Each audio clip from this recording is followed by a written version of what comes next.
Le passage d'Ésaïe 8,18, cité dans Hébreux 2,13, et mis dans la bouche du Seigneur Jésus, déclare « Me voici moi et les enfants que Dieu m'a donnés ». Hébreux 2,13. Il a repris le principe, et si vous regardez le contexte de ce passage dans Hébreux 2, vous voyez que les enfants conformes à lui tirent leur nature de lui-même.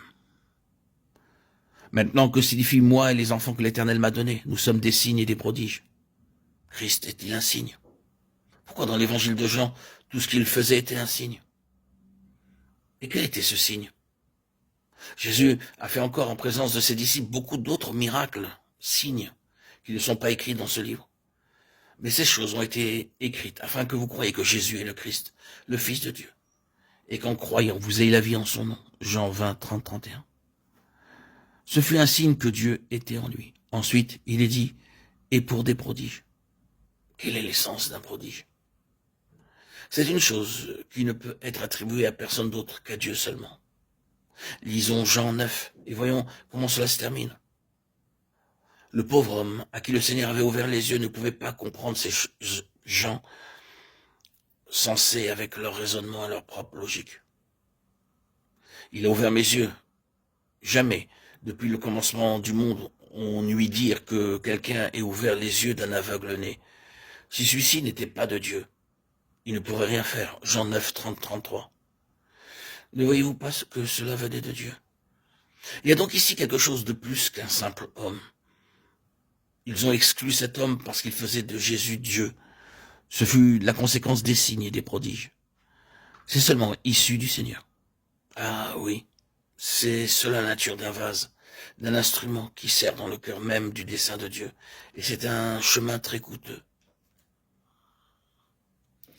D'ordinaire, combien nous désirerions, aimerions que les choses soient facilitées.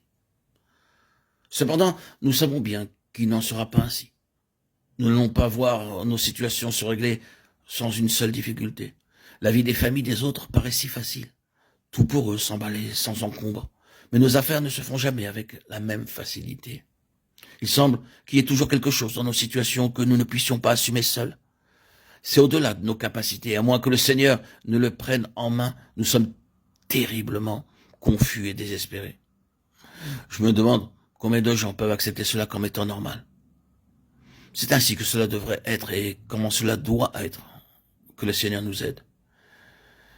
Et comme cela sera toujours si nous sommes réellement livrés sur la base que tout doit être de Dieu. Mais ne se pourrait-il pas, et j'en parle avec une certaine expérience, que le Seigneur essaie de nous dire à nous, pourquoi est-ce que vous ne capitulez pas devant la situation en prenant une attitude positive pour l'accepter? J'attends que vous le fassiez. Vous essayez de la modifier, d'y échapper, vous vous révoltez en luttant contre elle, et quand vous y êtes confronté, vous êtes frustré, car cela ne répond pas à ce que vous recherchez. Pourquoi est-ce que vous ne reconnaissez pas qu'une situation comme celle-là est absolument essentielle pour permettre mon intervention, afin que son résultat ne soit pas le fait de votre habileté, ni de votre aptitude, ni de votre flair, mais chaque fois par un miracle de Dieu? Ne devrions-nous pas regarder cela en face, nous qui sommes appelés à vivre dans un domaine où Dieu délibérément veut que nous demeurions sur la base de ses délivrances? Il ne nous est pas permis de marcher à un niveau qui serait commun et ordinaire. Mais cependant, il y a un danger. Nous ne devons pas devenir oisifs et nous asseoir simplement en attendant que le Seigneur fasse des miracles pour nous.